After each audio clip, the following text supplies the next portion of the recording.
Hey everyone, today's story is about a guy who always saw himself as just a background character. While everyone else chased after the most popular girl in class, he ended up noticing the quiet, hidden heroine nobody paid attention to. And that small decision might completely change both of their lives.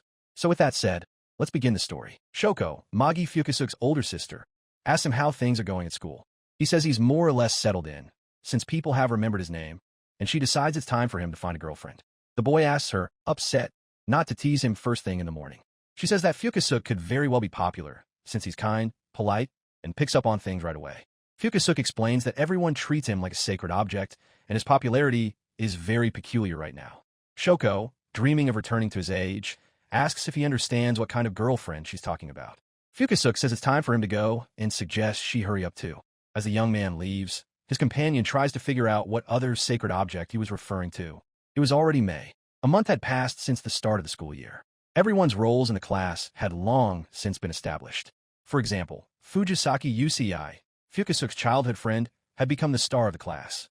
He was a textbook heartthrob, the best player on the basketball team, and the key to victory in the national competition. Fans would run up to him several times a day. However, Ichii wasn't the only one who was so popular. Kureya Yua was a natural-born idol. In high school, after posting a dance video online, she became a star with a huge fan base. Yua was the ideal among the girls. Yua notices Fukusuke sitting alone. With a sweet smile, she waves and wishes him a good morning. Fukusuke, sweating and blushing, returns the greeting. Yua was very friendly to everyone, and that's why she became the most sought-after girl in the class. Most of the guys were crazy about her, and in that regard, Fukusuke was no different from them. Everyone else was just an extra to these stars. This applied to Fukusuke as well, but his role was slightly different. The bell rings, and the guy is surrounded by his best friend's female fans. One of the girls asks if Ichii would like it if they gave him a sports towel. Fukusuke says yes, but adds that it's better not to get a pink or colorful one. The girl happily thanks him for the advice and hopes it will work. The guys made a pilgrimage to Fukusuke for love advice. It all started right when they first enrolled. On that day, Yua was the first to approach him to introduce herself. She paid close attention to his name. It reminded her of the name of a lucky statue. Right after that, one of her classmates prayed to Fukusuke. Soon, the guys started getting along well with the girls. Word spread, and soon other people flocked to Fukusuke. Ichii suddenly interrupts this pilgrimage, asking the crowd to let his friend eat in peace. He points out that if they learn to respect others' personal space, people will naturally be drawn to them. His classmates are slightly startled. They immediately scatter in all directions, agreeing with Ichii's words. Fukusuke thanks his friend, and Ichii suggests that it must be hard for him to listen to people like that every day. Fukusuke says he's used to it, since he has a walking encyclopedia of love at home in the form of his sister. Ichii asks his friend not to overdo it. After that, he heads to the cafeteria. Fukusuke decides he needs to get out of there too, before his friend's other female fans swarm him for more advice. As the guy walks out, Yua watches him intently. She doesn't approach him. She just watches silently. Fukusuke figures the roof will be the least crowded place and decides to go there. He notices that the schoolgirl he was just talking to is already crying because Ichii rejected her. The second girl tells her friend that it wouldn't have worked out anyway because Yua is in the same class as her, while Fukusuke, meanwhile, is surprised at how quickly she confessed.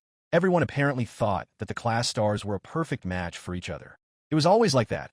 All the girls fell in love only with Ichii, but they barely even noticed Fukusuke, unless you count the pilgrimage. The boy sees Amari-chan sleeping on the roof. She usually comes here from class for lunch. Fukusuke wonders how he can avoid waking her up. Yusuba suddenly opens her eyes slightly. Fukusuke realizes he's failed his mission after all. Yusuba's expression turns to one of surprise the moment she sees the person in front of her. The girl covers her face with her bag and starts screaming. Fukusuke apologizes and says he didn't mean to scare her. The guy explains that he was just looking for a place to grab a bite to eat. Yusuba suddenly asks, "How do you know me?" Fukusuke reminds her that they are classmates. Suddenly, a gust of wind blows into the room, coming straight from the open window. Fukusuke notes that not only is this draft strong, but it's also cold. He sees that his companion is starting to get cold. She's shivering, and she was trying to warm her hands by breathing on them and rubbing them together. He pauses for a second, wondering what to do. After that, Fukusuke asks her to wait a moment. He picks up a desk and places it against the window. Fukusuke climbs up on top of it, while his companion asks why he's doing this. The boy explains that he isn't very tall, so he can't just close the window. Suddenly, the desk leg cracks. Fukusuke starts to worry whether the desk will hold his weight. He's afraid he might embarrass himself in front of her right now. It occurs to him that Unlike him, Ichii would calmly stand on his tiptoes and close the window. The boy notices that the surface beneath him has stopped shaking. He sees that Yusuba is holding up the desk he's standing on. She tells him not to worry. Fukusuke thanks her, looking flustered. After that, he finally stands up and closes the window. Fukusuke slowly climbs down from the desk while his companion thanks him. He responds in kind. Suddenly, the boy realizes that she already knows him from somewhere. Yusuba doesn't find this surprising at all. A brief pause hangs between them. After that, they both giggle at the awkwardness of the situation. Fukusuke is about to leave, putting the desk back in its place. He says he won't be able to eat outside in this wind, and besides, he didn't want to bother her. Yusuba tries to say that he isn't distracting her, but she is interrupted. Fukusuke apologizes for the disturbance and leaves the roof. He realizes that this was their first conversation and starts to worry that he might have messed up somewhere. Yusuba watches him walk away. She blushes and notices just how kind he is. After the break, the students are playing soccer with each other. Yua cheers on the players while her friend stands quietly nearby. A guy remarks that Yusuba and Yua are like night and day, even though they've been friends since childhood. Fukusuke thinks about how rude it is to say something like that. It was true that Yusuba was a little shy, but aside from that, she was very sweet and feminine, in the guy's opinion. Fukusuke shudders when he realizes how he's talking about her. He sums up his thoughts by saying that she's just a really good person. The boy shifts his gaze to the people playing soccer. He sees his friend, completely focused on the ball. Fukusuke asks himself, what business is it of his anyway, the conversation between those two students? The girls were childhood friends, just like he and Ichii. He thinks that he's probably just empathizing with Yusuba. Ichii scores a goal against the opposing team. And with that, the game comes to an end. One of the players remarks that the guy is unbeatable. The girls in the cheerleading squad celebrate Ichii's victory. Fukusuke peeks cautiously from behind his friend's back. He realizes that even these best friends are only looking at Ichii. That was understandable because he was a good guy. Fukusuke knew this all too well, since they'd known each other since childhood. He pats Ichii on the back and congratulates him on the win. Ichii notes that his friend has turned out to be a good goalkeeper. Fukusuke points out that their team was constantly on the attack, so he just stood there with nothing to do. The student hopes that everything will work out between her and Mizumi from another class. Fukusuke wearily wishes her luck. He watches the girl walk away and assumes she's the last visitor for today. The guy is about to head home. Suddenly, someone approaches from behind and taps him on the shoulder. Yua appears in front of him, asking if he has a minute. Fukusuke immediately blushes when he sees her. He asks what she needs to talk to him about. Yua says she'd like to discuss something. She explains that the topic concerns a pilgrimage. Fukusuke suddenly freezes. The fact that Yua went on a pilgrimage could mean only one thing. That option was Ichii. The most popular girl in school had gone on a pilgrimage, and it was all for the sake of the most popular guy in their class. Yua tries to work up the courage to tell him something. The face of his friend appears before Fukusuke's eyes. He realizes he needs to answer her and tell her he doesn't want to discuss it. He didn't like the idea of having to listen to her talk about Ichii. Yua says she wanted to ask him something important. Fukusuke flinches when he realizes she's about to say it. He apologizes and says he can't listen to her right now. This response greatly surprises his conversation partner. Everyone in the classroom turns their gaze toward them. Fukusuke lies, saying he has somewhere to go, so he's in a hurry. He apologizes again and quickly runs out of the classroom. His female classmates, sitting nearby, start whispering about what just happened. Fukusuke walks to his bus stop, thinking about what happened. He realizes he has done something shameful. The boy pays his fare as he boards his train. The girl he adored the most chose his friend. Fukusuke realizes he should have been happy for them. He looks around. Nearby, the guy spots Yusuba. He realizes they're going the same way, and he wonders if he should call out to her. Fukusuke quickly pushes the thought aside because he's not in the mood right now. Suddenly, he notices that something is wrong. Fukusuke sees someone groping the girl. He notices how badly Yusuba is trembling. The guy can't understand how a rapist could have even approached her. He figures that Yusuba looks so timid that someone decided to take advantage of it. His fists clench as he mentally curses the rapist. Fukusuke realizes he needs to help his classmate as soon as possible. Suddenly, he realizes he can't act recklessly. If everyone starts staring at the girl, it will only make things worse. He couldn't just stand by and do nothing, though, because otherwise he would never forgive himself. Fukusuke thinks about what he should do to avoid drawing unnecessary attention. He notices tears beginning to stream down Yusuba's face. At that moment, his resolve grows rapidly. The guy draws the attention of all the passengers. Yusuba turns to look at him as well. The people standing next to Fukusuke start to wonder what happened. He asks them to let him get through to his girlfriend. The passengers immediately agree, and the young man manages to move closer to Yusuba. People call it cute, and the older folks start reminiscing about their own youth. Fukasook asks his girlfriend to stand closer to him. She obeys him, deeply shocked by what is happening. The rapist is accidentally blocked by other passengers. Fukasook shoots him a contemptuous look. After that, the man sighs angrily and tries to disappear into the crowd. Fukasook realizes that everything is finally okay now. The train comes to a stop, and the next station is announced inside. The rapist gets off at the same stop. Fukasook decides that he must report this incident to the police later. Yusuba, standing nearby, thanks her classmate. The boy suddenly notices how close they are. They immediately jump back from each other. Fukasook was so nervous that he didn't notice at all. Blushing with embarrassment, Yusuba looks at him in surprise. An announcement comes over the intercom that the next stop is Toyohata. The boy says he needs to get off now. His classmate suddenly starts acting strangely. He asks her not to worry that he'll tell anyone what happened. Just as he's about to leave, the girl grabs his clothes. Yusuba asks him to wait a moment. She says she'd like to thank him and suggests they have some tea together. Fukasook is very surprised by this offer. He pauses for a moment, watching as his companion blushes. The guy says he's okay with it, as long as she doesn't mind, of course. They make their way to the nearest cafe. Beautifully presented dishes are set out on the table in front of them. Both of them notice how delicious it looks. The classmates exchange pleasantries and begin to eat. Fukasook takes a small bite. His expression becomes much happier than before. He realizes that this dish is simply incredible. Yusuba suddenly flinches and puts a bite of her portion into her mouth as well. The boy watches as she chews it in a strange way. Yusuba happily remarks that it really is delicious as she finishes eating. She apologizes for her unusual behavior and explains that she absolutely loves sweets. The girl asks the guy sitting across from her to stop laughing, and he apologizes. Yusuba thanks her companion again for saving her. She notes that not everyone could have done that, and calls the guy brave. Fukasook wonders if he truly deserves to be seen that way by those around him. The guy says he's glad to hear that, but adds that it's not like that at all. He sadly explains that he ran away from the girl he likes. Yusuba's expression turns pensive when she hears this. Fukasook asks if his conversation partner knows about the pilgrimage. He shares that his girlfriend approached him today, though it's unclear whether it was for the sake of prayer. The guy concludes by saying he just ran away, calling his actions shameful. Yusuba says she's still in the same situation. She explains that whenever she tries to speak, her whole body shakes, and she can't seem to start conversation. The main character notes that this sounds familiar to him, because during conversations, he constantly mumbles something unintelligible. Yusuba says she's in exactly the same situation. She shares that she doesn't remember at all when it started. At some point, the world around her began to terrify her. Fukasook's ears perk up at the word frightened. He assumes that the reason for his insecurity is precisely this fear. It was the fear of not being liked by others or by his girlfriend. The guy realizes that he should still apologize to Yua tomorrow for what happened. He suddenly realizes that he just let it slip. Yusuba realizes that Yua is his girlfriend. Fukasook says that it was pointless to hide it after all. He explains that he knows how ridiculous it sounds, since he's no match for Yua, but he truly admires her. His conversation partner points out that it's not funny at all, since she's in exactly the same situation. The guy suddenly remembers how she looked at Ichii. He asks if he's right in thinking she's talking about Ichii. Yusuba nearly chokes on her tea when she hears this. The protagonist recalls aloud how the girl looked at his friend during gym class, after which he offers to help her. Yusuba says that's not how it is at all, and she was looking at someone else. Yusuba recalls how her gaze was fixed on Fukasook that day. The guy asks what she means.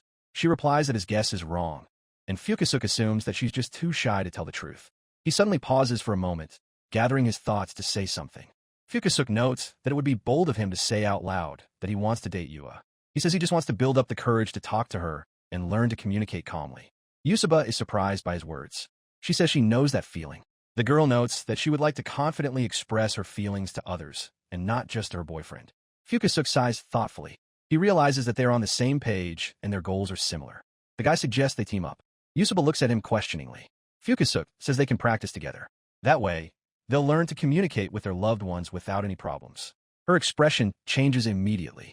She notes that it sounds great. The girl says it would be great if she could talk to both Ichii and the other guys. Fukasook promises that they'll be able to talk confidently with anyone and communicate just like Yua and Ichii. The guy suggests they become normal together. He extends his hand to her, as if to seal their bond. She immediately starts to feel shy, and looks away. Still, Yusuba places her hand in his. She says she's counting on him. Fukasook promises that the two of them will definitely manage everything together. She was his first girlfriend.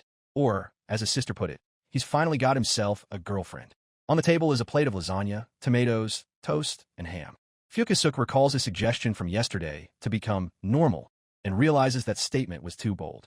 The guy suddenly asks himself, what exactly do they need to do now? His sister asks if he's okay, noticing how he's daydreaming. He replies that he's thinking about what it means to be normal. Shoko is surprised and silently takes a sip from her mug.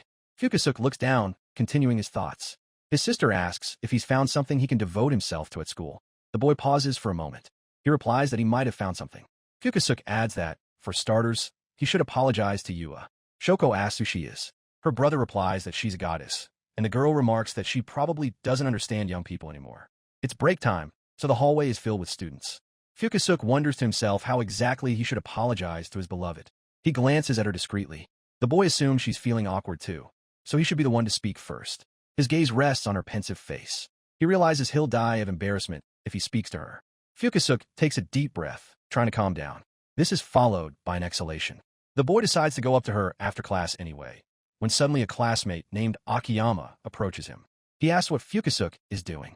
Fukusuke replies that he's doing his morning exercises. Akiyama asks if he can join in. Fukusuke agrees. After that, the two of them start doing strange exercises together. Fukusuke realizes he's in big trouble. Suddenly, Yua notices them. The guy notices her staring at him and realizes he's just made a fool of himself. Yua stares intently at him. She looks concerned about what happened. Suddenly, the girl winks at Fukusuke. He immediately jumps back, taken aback by the gesture. The guy feels as if his heart has stopped at this, while Akiyama asks if this unexpected jump is a new exercise. Trembling with fear, Fukusuke realizes there's no way he'll be able to speak to such a goddess. Akiyama notices that his knees have joined in on the exercise as Fukusuke's legs begin to shake with nervousness. Yusaba suddenly walks into the classroom. She immediately turns to her new ally. Their surprised gazes meet. Yusaba tries to gesture that the boy should still gather his confidence and make up for what he's been regretting all this time. Fukusuke looks at her in surprise. He turns away and tries to gather his resolve. After that, the boy quickly walks over to Yua's desk. When he addresses her, the girl practically jumps out of her seat. She looks at him expectantly, waiting for him to continue. Fukusuke blushes almost immediately. He apologizes for ignoring her and leaving yesterday. Yua looks at him questioningly. She starts laughing at the situation. The girl says that everything is fine, since she was the one who suddenly started talking to him back then. Yusaba, sitting nearby, recalls how her friend was sad because Fukusuke ran away from her. The boy suggests they talk more after class if her question is still relevant. Yua says she'd like to say it now. This shocks her conversation partner. This meant that everyone in the class would find out who she liked. Yua begins by saying she'd like to apologize for the pilgrimage. She reminds him that all these prayers started after she remarked that his name sounded like a lucky charm. The girl says that even Ichii noticed how hard it was for his friend, and that's why she got worried. Fukusuke looks at her in shock. He's surprised that this was the reason Yua approached him. The guy says there's nothing to worry about and that she's not to blame. His conversation partner asks if that's really true. He immediately agrees, noting how sweet she is. Ichii suddenly creeps up behind him, asking the girl to relax, since his friend isn't the type to take offense. Ichii's expression suddenly becomes more stern. He says that this is exactly why people around them periodically take advantage of his friend. One of Fukusuke's classmates approaches him. He scratches the back of his head and gathers his courage. The guy apologizes for that incident and says he got a little carried away back then. This was the person who started the pilgrimage, since he was the first one to even come up with the idea of praying. Ichii points out that since Fukusuke is being worshipped, people might as well make offerings to him. A classmate says that, in that case, he'll treat Fukusuke to lunch tomorrow. A crowd of other students gathers around him. Suddenly, everyone warms up to Fukusuke. Yua breathes a sigh of relief, explaining that she was very worried about this. Fukusuke realizes that his new ally helped him a lot when she encouraged him to approach Yua and apologize. Yusaba smiles gently at Fukusuke, who is standing in the crowd. He is surprised. Then he does the same. That is exactly how their partnership achieved its first success. The street is quiet and peaceful. All the students are in class right now. Yusaba praises her ally. The boy recalls how Yua winked at him. He wonders if it could mean something special. Yusaba explains that it's just a bad habit of her friends. According to the girl, whenever Yua was nervous, she would always cover one eye. Fukusuke is disappointed that it was unintentional, though he doesn't let it show. He notes how well his conversation partner knows her friend, and she calls herself a professor of Yua's studies. Fukusuke realizes that Yua was worried and nervous, but still wanted to apologize to him. He thinks about just how incredible this girl is. The two of them sit down and have lunch. Fukusuke notes that it's his ally's turn to talk to Ichii. Yusaba says she probably won't be able to do it. After all, she was about to have a conversation with the school star. Fukusuke tells her not to worry, since he'll introduce her to his friend himself, and they'll have a relaxed conversation. The girl asks, "What were we even supposed to talk about?" And they suggest she talk about breakfast. She wonders if that's really the right topic for a first conversation. Fukusuke realizes that it would indeed be strange to talk about something like that. He apologizes and notes that he isn't much of a conversationalist. The guy says that you need common interests to talk. Yusuba asks what Ichii is into. Fukusuke replies that his friend likes basketball and collecting sneakers. The girl sitting next to him remarks that, in that case, she probably won't be able to keep up a conversation with Ichii. She asks if he has any other interests. Fukusuke asks what she specifically likes. He says they could use that as a starting point. Yusuba shyly explains that she likes reading manga and watching anime. Surprised by this news, the protagonist says that he's an anime fan too. They start enthusiastically discussing the new seasons. Suddenly, they stop, realizing that their conversation has gone completely off track. Yusuba also mentions VTubers, and the guy says he watches them too. She adds that she used to be one herself. The girl explains that she shut down her channel pretty quickly because she couldn't even respond to commenters. Fukusuke thoughtfully concludes that it's unlikely they'll be able to build a conversation out of this. Suddenly, a brilliant idea pops into his head. He brings up what the girl said about manga. The guy says that Ichii is into basketball manga. Yusuba notes that she has already read the major titles in that genre. Fukusuke suggests she talk to Ichii about that after school. He glances at his companion. Yusuba fidgeted with her fingers anxiously, her hands trembling slightly. Fukusuke realizes that his ally is clearly nervous and recalls how he, too, had barely managed to keep his composure that morning. He suddenly thanks her. The boy explains that he was shaking all over and couldn't bring himself to approach Yua, but seeing her calmed him down. Fukusuke notes that their alliance has made a difference and allowed him to become braver. He promises that there won't be any problems with Ichii, since he'll be right there. The girl's expression becomes more hopeful. She gratefully agrees with him, and so it was Fukusuke's turn to step in as the assistant. After that, they continue to happily discuss anime. Sometime later, the classmates say goodbye to each other, and everyone goes their separate ways. Fukusuke catches up with his friend and asks if he has a minute. Ichii asks if it has to do with him deciding to join the team. Fukusuke replies that that's not exactly it. He tells him that Yusuba wanted to talk to him. The girl starts making strange noises as she tries to speak. Her ally tries to encourage her mentally. Yusuba introduces herself and says she's glad to meet him. Ichii says the same. Fukusuke asks them to talk normally, reminding them that they are classmates. Ichii asks what the girl wants to talk about. Yusuba turns uncertainly to her ally. He nods gently, trying to give her confidence. A drop of sweat trickles down the girl's face, and she tries to continue the conversation.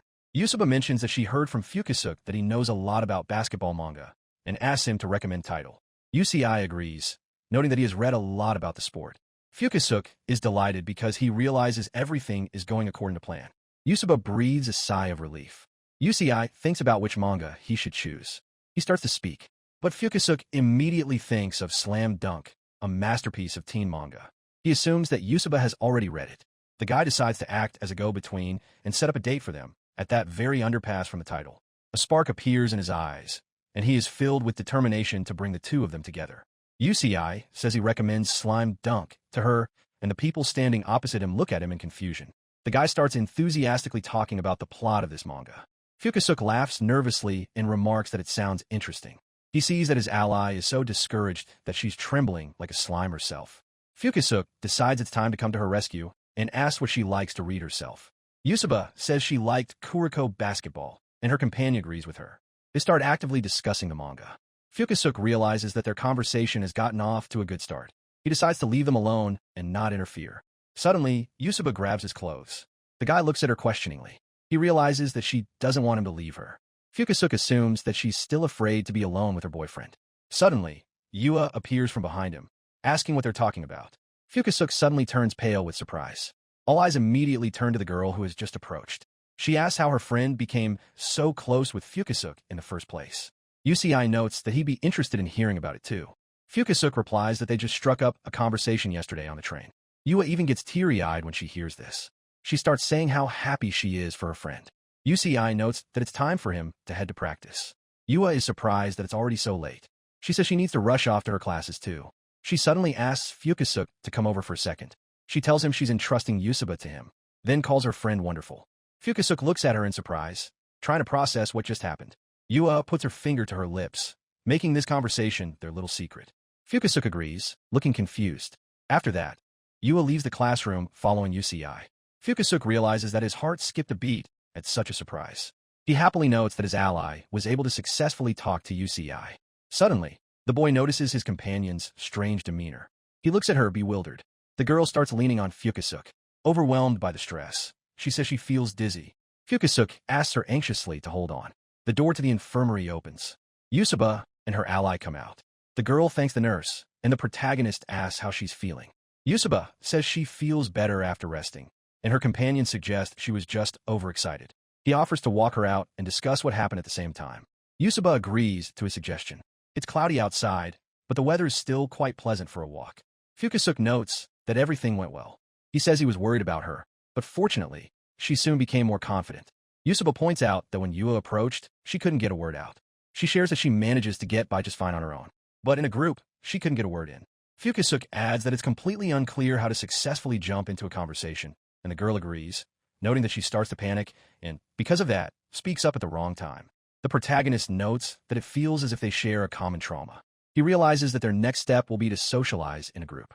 Yusuba spots a store nearby and says she needs to go in there to get some groceries.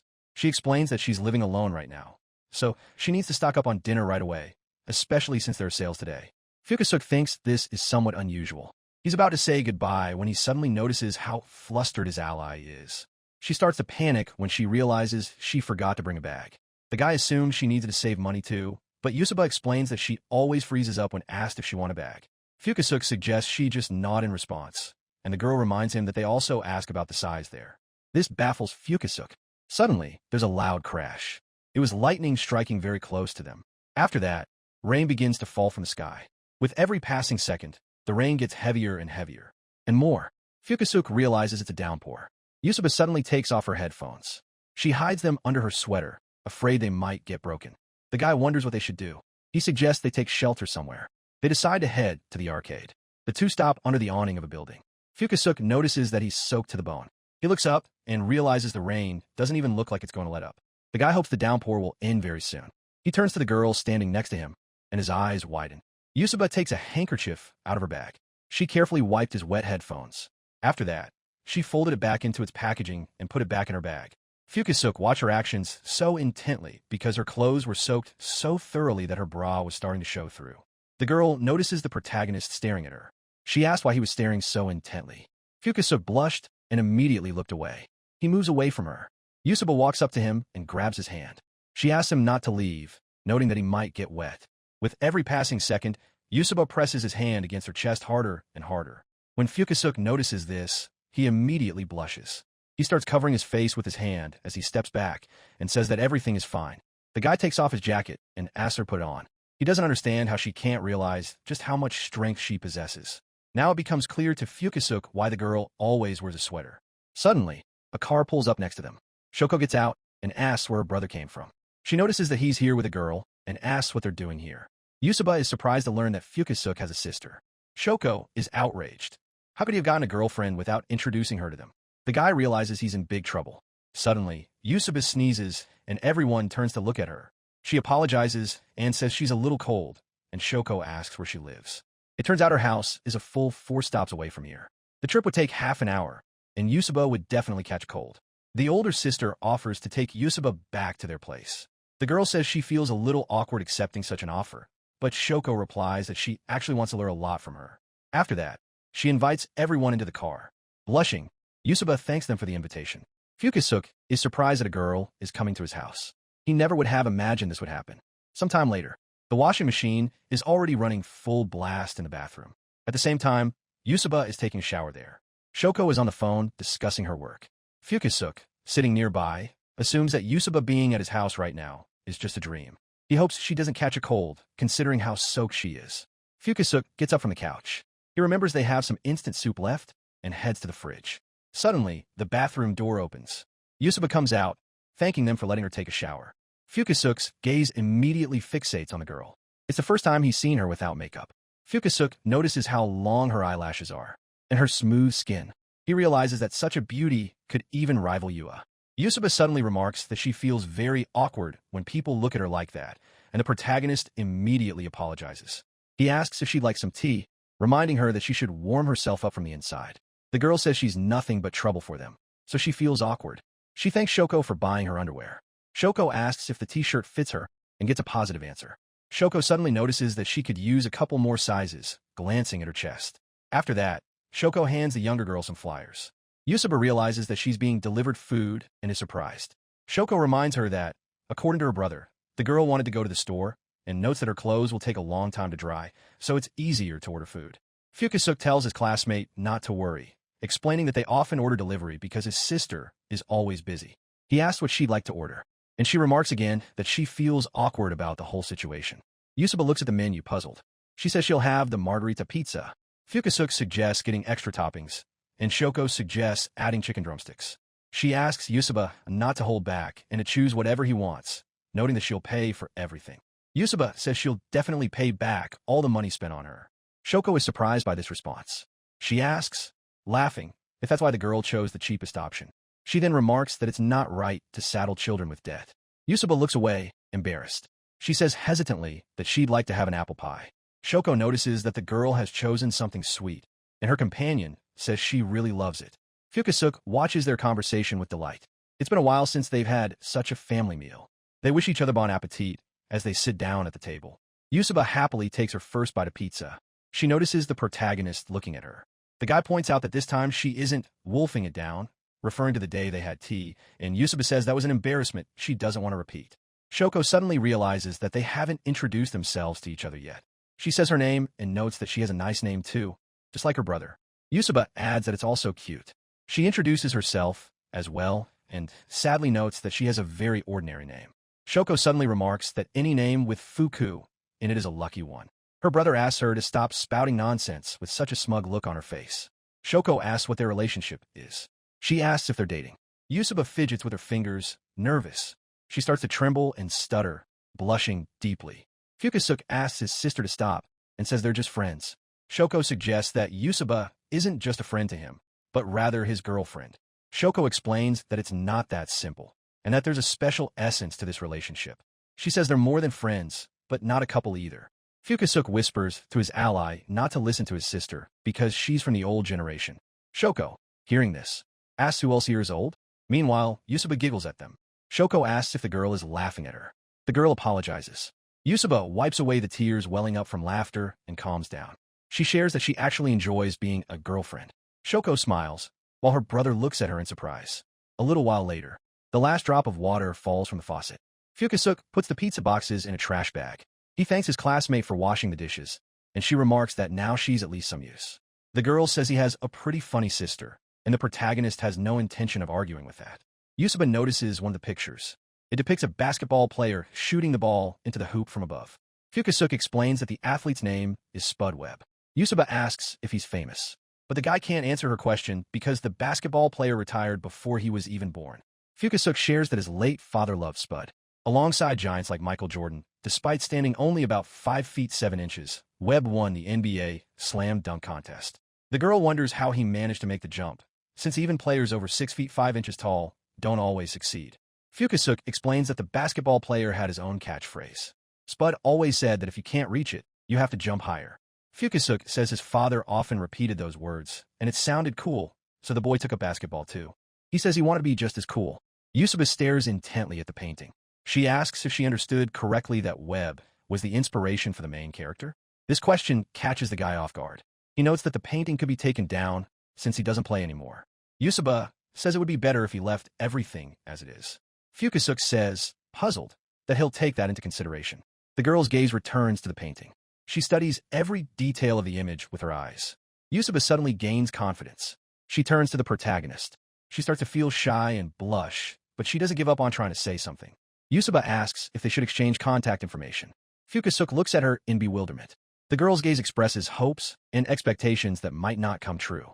The protagonist finally realizes what just happened and blushes slightly. He looks away and says he agrees. When the guy takes his phone out of his pocket, Yusuba notices his hand trembling. She asks what's wrong.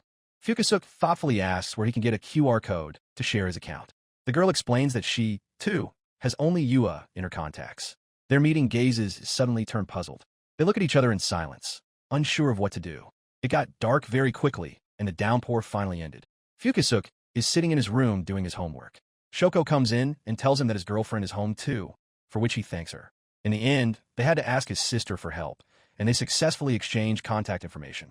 Shoko finds it touching that her brother has a girlfriend. The guy gets a notification. He immediately grabs his phone, which makes the girl sitting next to him smile. Yusuba asks if her message went through. Fukusuke's eyes widen, and he blushes. He replies that the message came through. Shoko asks if it's Yusuba who's texting him, and the guy says she's sending him test messages. Fukusuke asks his sister not to distract him because he's busy with homework. He puts his phone on the table and tries to ignore it. A few seconds later, he glances at his phone. The guy looks away again, trying to focus on his homework. Suddenly, he gets a notification. He immediately grabs his phone. Shoko smiles, remembering her own school days. Suddenly, her brother goes quiet. He's really surprised by something he saw on his phone. Shoko immediately rushes over to him, asking what Yusuba sent him. In the message, the girl noted that Fukusuke looked really cool while talking about basketball. Memories of the past. The scoreboard shows the score of the two basketball teams. Fukusuke substituted for Ichii for exactly 3 minutes and 27 seconds.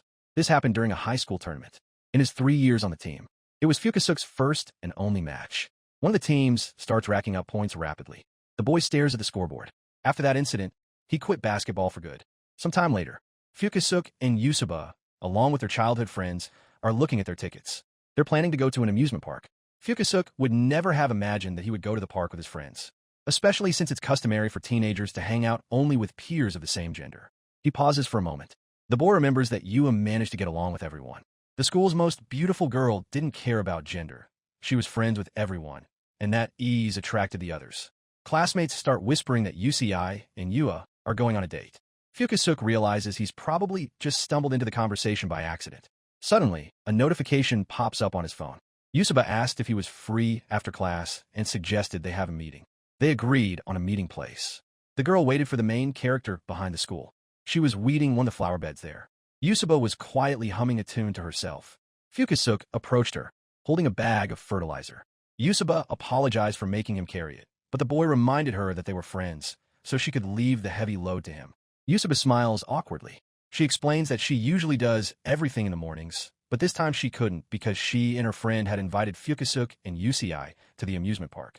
Fukusuke notices that there's a huge flower garden here. He remembers seeing Yusuba with flowers earlier. The boy now understands where she grows the plants for their classroom. He asks if their classroom is really decorated like this thanks to her. Yusuba explains that she borrowed these flower beds from a gardening club that had closed down. The boy is surprised and thanks her for her work. She suddenly suggests that he try his hand at it too. The girl explains that working with seedlings is easy and fun. The flowers bloom quickly. She adds that he can take the plants home later if he likes them, and her companion decides to give it a try. He starts with a flower called gazania. Yusuba sets about explaining to him how to care for it. She hands him the plant. Fukusuke thanks her excitedly and asks, "How often will I need to water it?" The girl tells him to just check if the soil is dry, since the roots might rot if he overdoes it. They decide to start their meeting while continuing to tend the garden. Yusuba says she never would have thought she'd ever go to an amusement park with boys, and the protagonist agrees with her.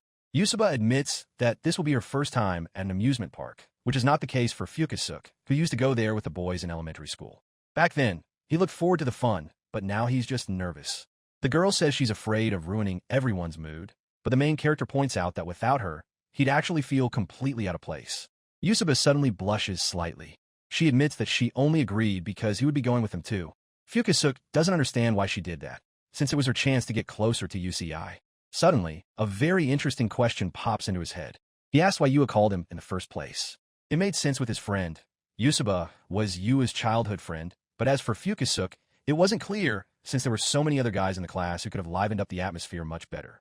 His conversation partner suddenly says that Yua simply knew him even before high school. This answer really surprises Fukusuke. Yusuba notes that she's hardly the one to talk about this. She apologizes and says that her friend will surely tell him everything herself. She falls silent for a moment.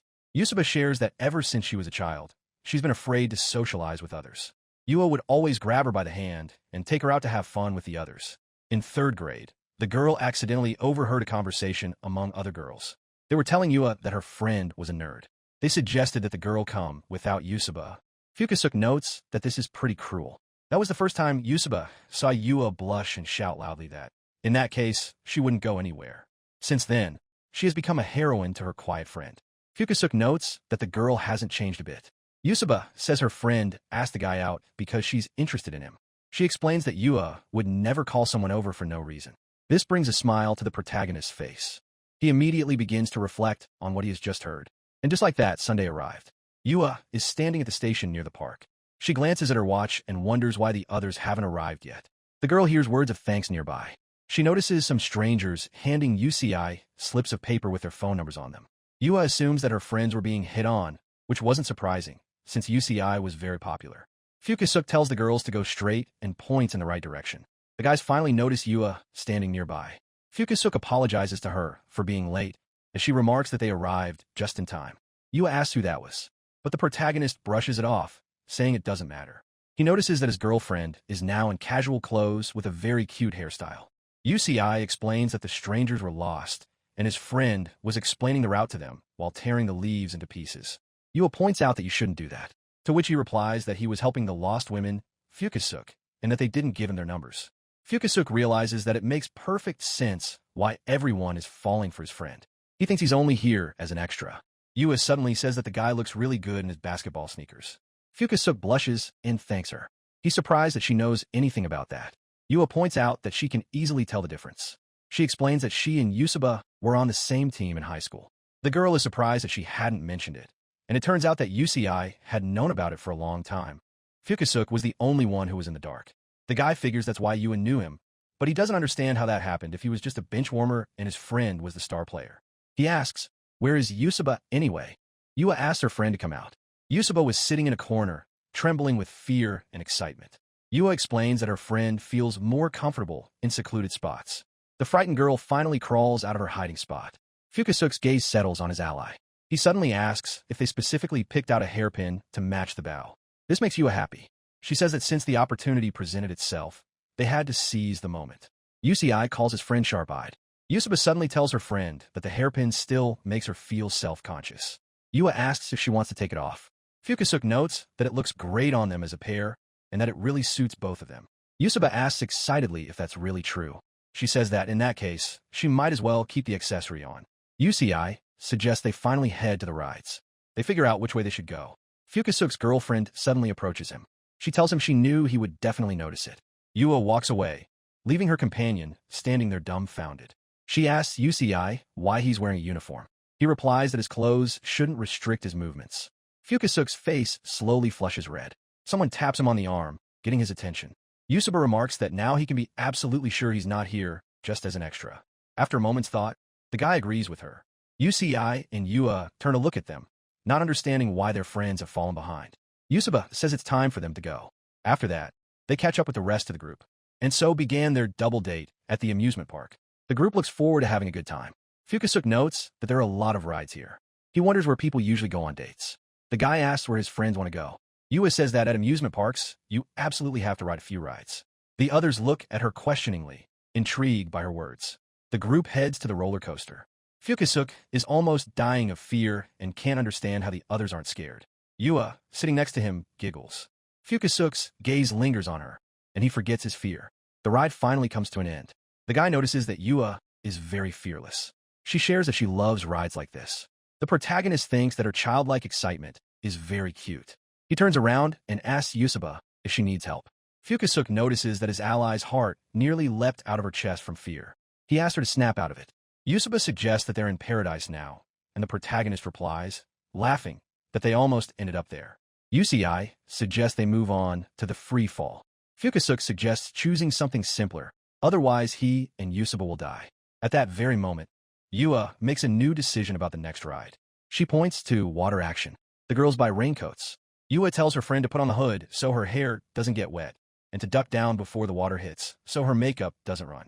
A minute later, the girls announce they're ready, and now the water won't bother them. It was expected that Yua would be afraid of getting wet, and her friend found this amusing in her own way. Fukusuk suggests getting raincoats too, but his friend suggests they just cool off. Fukusuk figures they can handle it. A couple minutes later, they're soaked to the bone when they get caught in a massive downpour. Ichii remarks that it was a blast. His friend says, bewildered, that he didn't expect this at all. Yua pulls out her phone and asks the guys to smile so she can capture the moment. After a while, the group finds themselves near a spooky building. Their next attraction was supposed to be a haunted house. They spot a vending machine nearby. It turns out they sell underwear there, just in case. Fukusuke says that it must be too scary inside. Ichii cheerfully remarks that it sounds very interesting. Yusuba suddenly says she wants to go in there too, and Ichii calls her feisty. The girl suggests that the dampness and darkness inside might have a calming effect on her, and Fukusuke says that, judging by the screams coming from inside, she's far from the truth. The boy notices that Yua is afraid and suggests that she doesn't have to go if she's scared. Yua says that since her friend is going there, she'll go with them. Ichii calls her decision brave, but Fukusuke doubts his girlfriend's confidence. A short time later, the flashlight beam falls on one of the corpses. Next, jars containing human limbs come into view, and walls with handprints. Ichii says admiringly that it's very well done. His friend remarks that none of this phases him. The same couldn't be said at all for Yua walking beside him. She flinches at a rustling sound and nervously asks if anyone else heard it. Fukusuke tells her not to worry, explaining that it was just footsteps. Yua asks the guy not to leave her here. He blushes, thinking about just how sweet his beloved is. Fukusuke asks how Yusuba is doing. Meanwhile, the girl was walking along, intently reciting some kind of mantra. She didn't notice that she had walked ahead without her friends. Yua hears strange sounds behind her. She turns around and suddenly sees a monster in front of her. Yua screams and hides behind Fukusuke, while he says she might just strangle him. Watching this, Ichii remarks that they're having quite a bit of fun. The monster that approaches him stares at the handsome guy and can't look away. Suddenly, a woman's frightened scream rings out nearby. Fukusuke is glad they finally made it out, and Yua calls him brave, but he replies that he simply didn't have time to be afraid. Ichii asks Yusuba how she's doing, and she says she's fine. The guy suddenly notices that her mantras are excellent. Both her movements and her pronunciation, everything was perfect. Fukusuke decides the world has gone mad, since the class heartthrob just complimented her on her mantras. He spots a cafe nearby. Ichii says it's time for a snack. They play rock, paper, scissors to decide that Ichii and Yua will go get the food. Fukusuke says that now they can finally relax. He notes that he and Yusuba are doing great today and acting normal. The girl says she's seen a new side of Fukusuke and feels even closer to him. Fukusuke says he's also discovered new aspects of Yua's personality, as if he's grown closer to her. He says he's glad he went after all. His companion agrees with him, and Yua approaches them. She brings a tray full of delicious food. The girl says she just picked up a little bit of everything. She places a small box in front of her friend. Yua says she got the limited edition apple cinnamon flavor for her, and Yusuba thanks her. Yusuba remarks that Kairos always look very appetizing. Her friend corrects her and says the correct term is churros.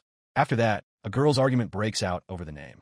The girls suddenly turn to Fukusuke and ask, which one is correct? It's the first time he's seen Yusuba like this, and he notices just how perfect this female duo is. Ichii approaches them, wondering why they're shouting so much. Yua immediately asks him what these things are actually called. The guy calls it bread, and the girls call it complete nonsense. Fukusuke was sure he wouldn't be able to have any fun today, that he'd just be a shadow. In the end, it turned out to be a lot of fun here. It sounds unbelievable, but he had even more fun here with his friends. And so the day began to draw to a close. They made it to their last ride, the Ferris wheel. Yua says the fireworks are supposed to start at 5. She figures the Ferris wheel will offer the best view. The girls quickly exchange glances. Fukusuke says they should probably make it in time. Suddenly, Yua turns to him. She asks, how about the two of us take a ride together? Her face immediately flushes. The whole group stops right away. Fukusuke looks questioningly at her. She assumes, disappointed, that he's against it. The guy immediately replies that he'd be happy to keep her company. Yusuba suggests that Fukusuke go for a ride with her too.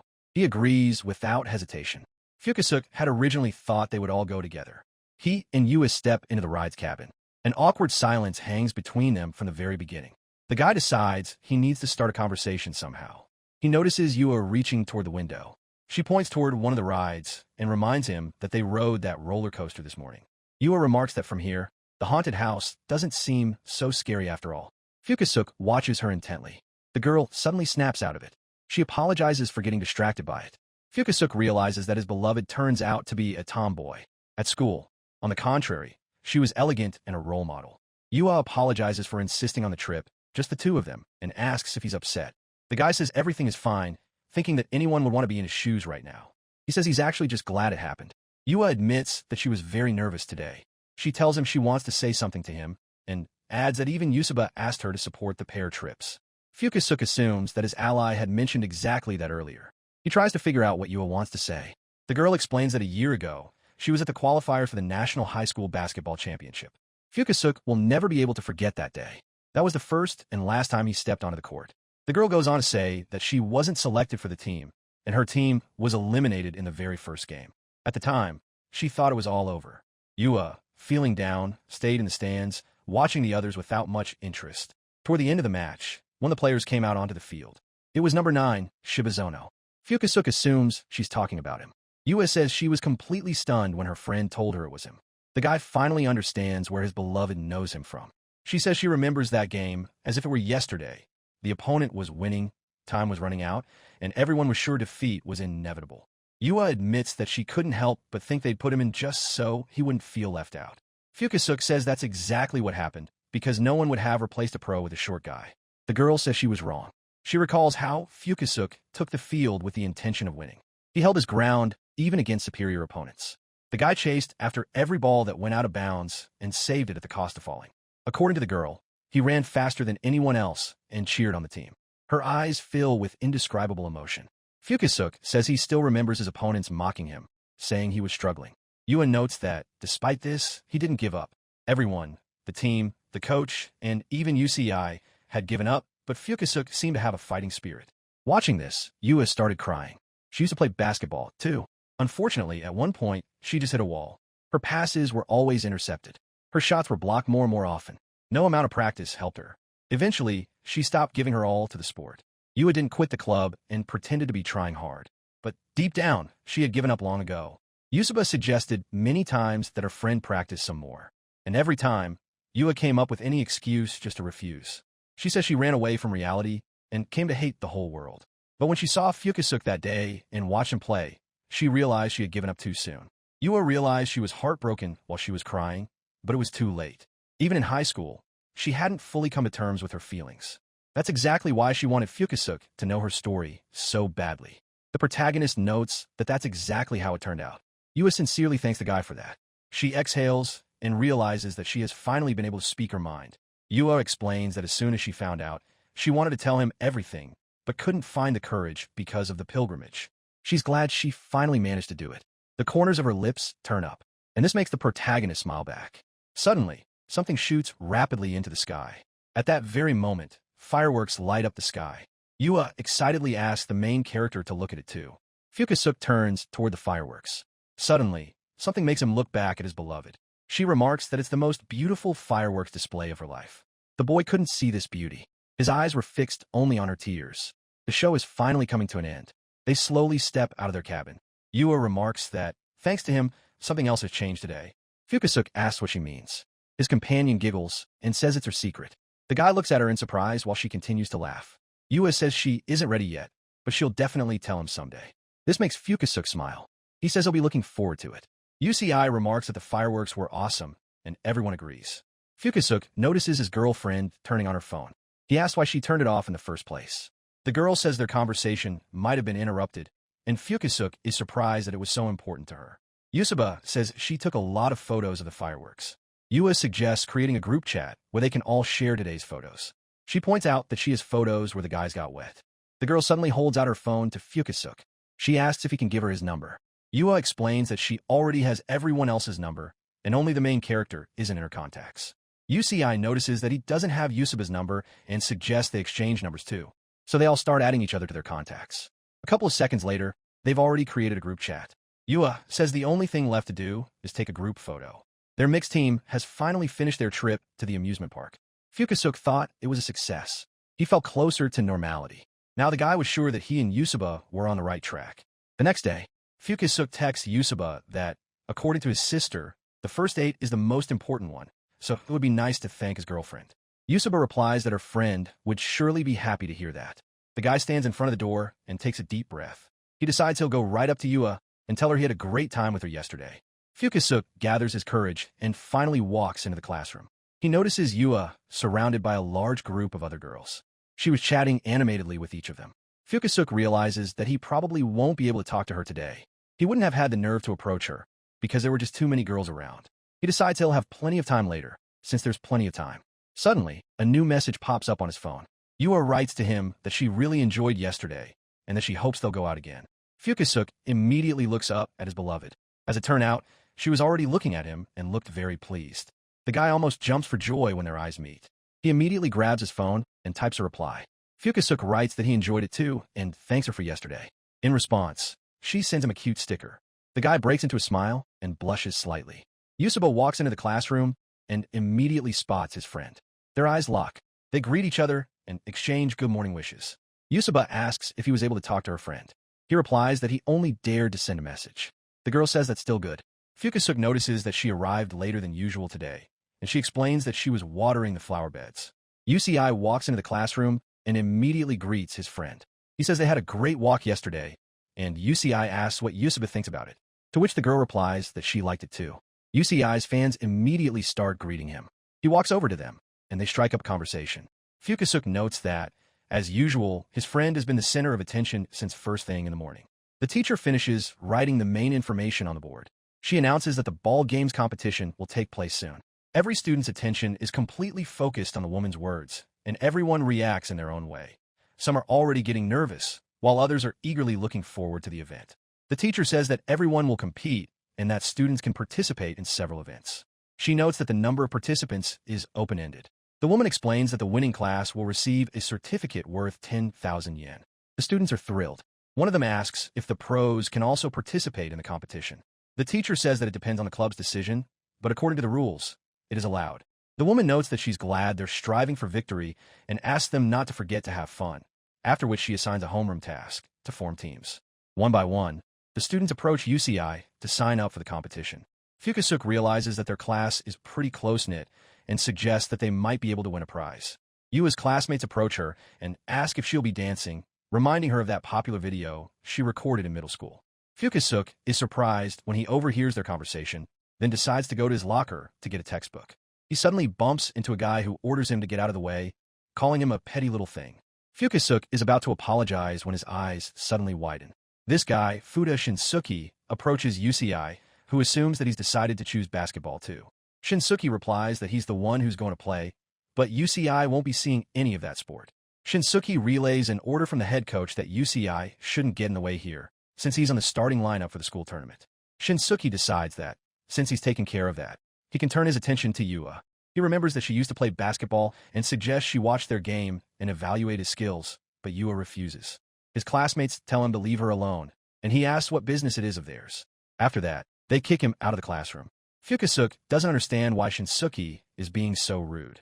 Inoue suddenly approaches Fukusuke and asks him to spare some time for him. They were practicing for a competition during gym class. Fukusuke catches the ball flying toward him with ease, and he notes that this one went pretty well. Inoue says that the main character is pretty cool. Inoue asks if, in his classmate's opinion, he's cut out to be a catcher if he doesn't know how to play baseball. The guy says he was always afraid of Fukusuke during dodgeball because Fukusuke caught all his throws. Fukusuke says he didn't think the guy would notice that, and explains that he used to play basketball. Inoue tells the main character not to let up, saying those were easy balls. He asks him to get ready, promising to give it his all now. So they don't even notice how quickly time flies while they're playing baseball. Fukusuke remarks that it was cool and that his classmate was clearly trying very hard. He asks if the classmate had played before. His friend explains that he played until the fall of his 8th grade year. Fukusuke assumes that an injury must have gotten in the way, and he's told that he went through a slump. Inoue notes that before that, he was the best on the team despite what happened. He explains that in the semifinals of the West Tokyo tournament, they were leading 1-0 at the end of the 9th inning, but the last batter hit 2 game-winning runs. It didn't matter how good the guy was because one mistake at the end ruined everything. Mistakes started creeping in more and more often, and his throws weren't going where they were supposed to. Gradually, Inoue stopped showing up for practice, and this is what ended up happening. Sometimes he wondered who he would be now if he had kept trying. Fukusuke finds this somewhat similar to their situation with Yua.